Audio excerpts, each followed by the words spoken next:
Hello. I'm here today to inquire regarding Earth's femininity and masculinity polarities.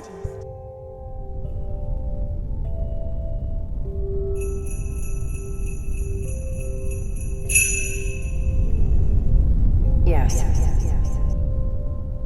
Little one. Oh wow, Deity Lady. Correct. I am here to heed thy questions and lend the answers. Wow, thank you, and hello again. You are welcome. Hello again.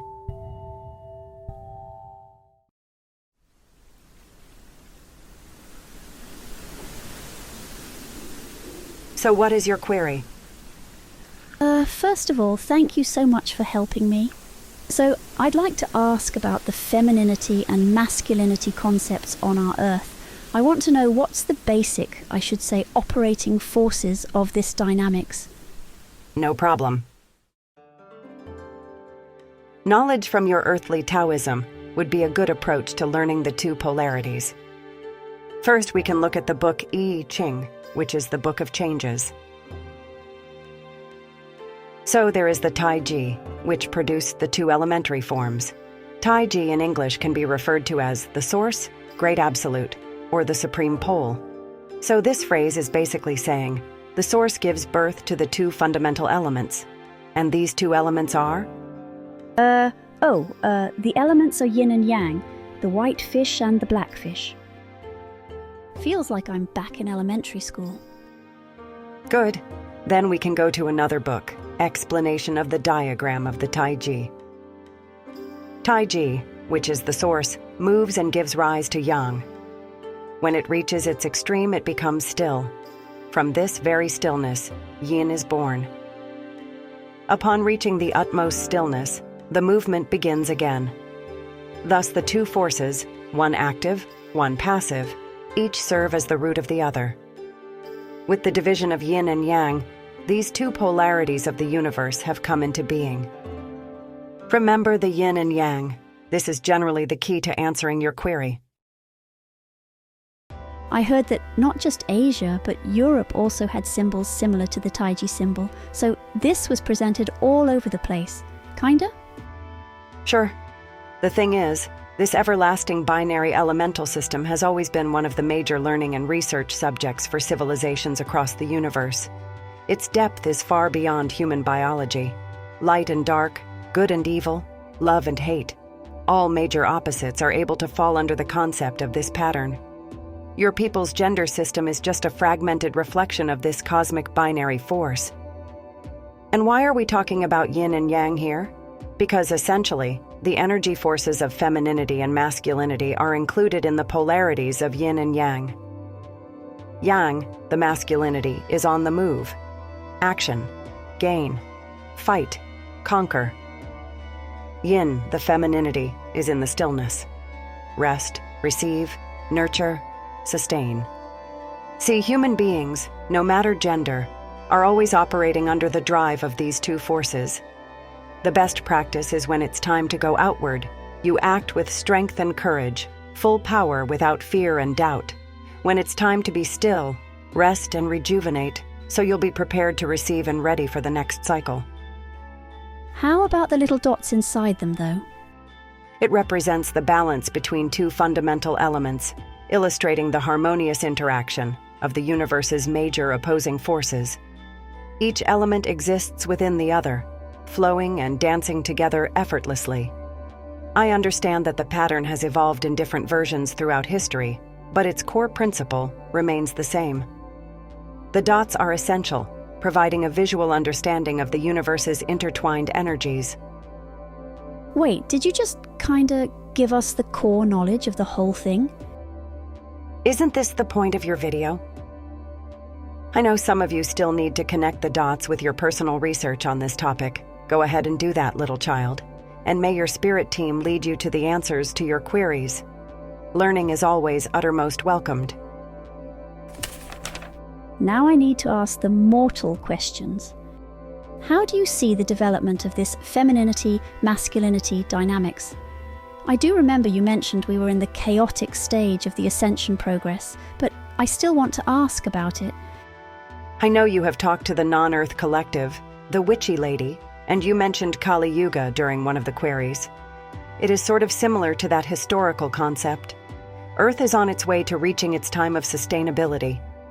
Do you remember what element sustain belongs to? Oh, it belongs to Yin, the femininity. However, we did have the time of sustainability and prosperity on Earth, more like for the majority of the nations every once in a while. Does that count as the Yin or feminine era for them? That is very much correct. And what's happening now when peace has lasted for several decades of your time? People seeking stimulation to act upon, real life or online. The extreme ones are even seeking conflicts and wars either within their nations or across countries. So the masculine energy is here to take over again. Do you see how this is going? Some of you say human beings are so disconnected from the ether. I see not. All of you are actually very connected. If you view the shifting energies of Yin and Yang as the universe's heartbeat, then humanity moves in harmony with each pulse, beautifully attuned to its rhythm. Anyway, for us, what you people are doing is all normal. It's more about how the individual, which is every single one of you, chooses to proceed for the future of this planet. Destruction or thrivingness. From our perspective, both paths already exist. The question is, which path do you want to go? Do we have to go through the chaos to reach peace and prosperity? For modern humans like you, this is more of a historical legacy. When your ancestors shifted from a matriarchal model to a patriarchal one, it directly shaped your society's development for thousands of years to come. There is nothing inherently wrong with this transformation. As we mentioned earlier, Yang, or masculine energy, carries qualities of expansion and progress. For your society to reach its current level of psychological and technological development, it needed to follow a path aligned with masculine energy. However, in order to go above and beyond, that means humans expand beyond the limit of planet Earth. This very Earth and its social complex need to shift to the sustainable feminine energy, which is the Yin, to host the ever-expanding curiosity and discovery of mankind. It needs to be the firm, nurturing root of this potential multi-planetary civilization. If I say it romantically, your mother Gaia is preparing for all of you to go to the stars. Oh, thank you, Mommy. So do you need to go through the chaotic era to reach peace as a whole? Yes, you do. The inertia of masculine energy is very powerful, to say the least. Just like the 9th major arcana tarot card, the Tower, it has to fall in order to rebuild. And what does the fall of a tall architectural structure look like? Magnificent but horrifying, correct? And it's very dangerous to the ones that are near it. Very correct. Not to mention humans are actually in the tower right now. The conflicts and struggles during Earth's chaotic era are always multidimensional. It means that every aspect of your society will be affected. Nothing is really safe unless you stay authentic and anchored with yourself. You must go within, then naught shall bring thee harm. Even though we are in it. Even though you are in it. We are always with you. No matter what is happening. Is this the same reason why gender issues are getting louder? Correct. Some might understand it as people are getting more girly. Ha ha ha, I heard a loud no from the collective of my audience. Good. Both you and your viewers know exactly what I meant after I explained the yin-yang principle. The biological characteristics of males and females determine how human beings express femininity and masculinity through different approaches. This is mainly connected to your genetic codes, behavioral patterns, cultural and environmental backgrounds, etc. For example, people with chromosome XXY or XYY might look and behave differently from the major population of XX and XY.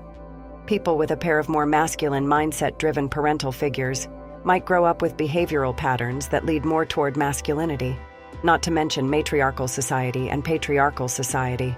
You know the tricks now. What about some who suffer from their gender identities? This world is working with karma, which is the cause and effect system. So going back to your question, it may sound rather hard to achieve, but we suggest that thou seekest the root causes of this suffering. There are always reasons behind the issues. Some could be from the present life, some might be carried from past lives.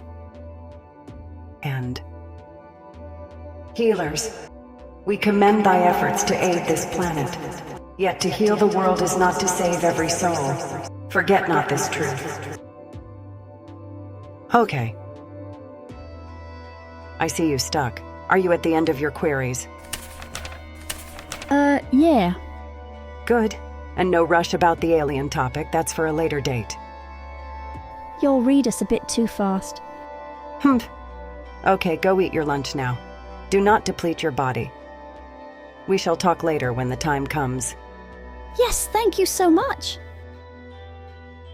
Okay, so this concludes this video, guys. Bye-bye.